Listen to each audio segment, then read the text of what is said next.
ముఖ్యమంత్రి రేవంత్ రెడ్డి గారు షాద్నగర్ ఎమ్మెల్యేని పట్టుకొని బట్టలు ఉతుక్కునే జాతి మనిషి వచ్చి ఎమ్మెల్యేగా అయిండు అని చెప్పి ఒక మాట చెప్పిండు. సరే, ఆయన ఏ ఉద్దేశంలో అన్నాడు పక్కకు పెడితే కానీ ముఖ్యమంత్రి రేవంత్ రెడ్డి గారు కాయకష్టం చేసి బట్టలు ఉతుక్కొని ప్రజల ఆరోగ్యాన్ని పరిరక్షించేటువంటి రజక సోదరుడు ఎమ్మెల్యే కావడానికి 100% అర్హత గలడు. ఎందుకంటే మన రాష్ట్రంలో లంగలను, దొంగలను, కబ్జాకోర్లను, బ్లాక్ మెయిలర్లను, ఇటువంటి వాళ్ళని ఎంతోమందిని ఎమ్మెల్యేలను చేసుకొని ఉన్నాం మనం. కాబట్టి కష్టపడేటోడు ఎమ్మెల్యే అయితే తప్పేం లేదు. రెండో విషయం ఏంటంటే ఆ రజకుడు బట్టలు ఉతుక్కునేటువంటి శాఖలైన, బట్టలు ఉతుక్కునే జాతిలో పుట్టినటువంటి శాఖలైన అని మీరు చెప్పారు కదా. ఒక్కసారి శాఖలైలమ్మను గుర్తు చేసుకో. మీ కులస్తుడైన వెదిరే రామచంద్రారెడ్డిని పండబెట్టి తొక్కింది శాఖలైలమ్మ మహిళ. విష్ణు రామచంద్రారెడ్డిని పండబెట్టి తొక్కి పరుగులు పెట్టించింది అక్కడి నుంచి.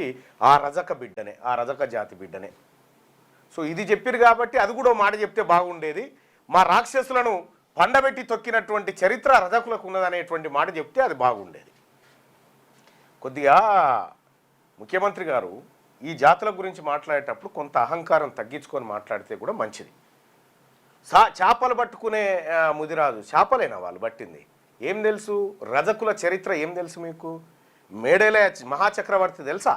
ఆ జాతి నుంచి వచ్చినటువంటి వాళ్ళు, వాళ్ళ కింద ఊడిగం చేసింది కదా మీరు.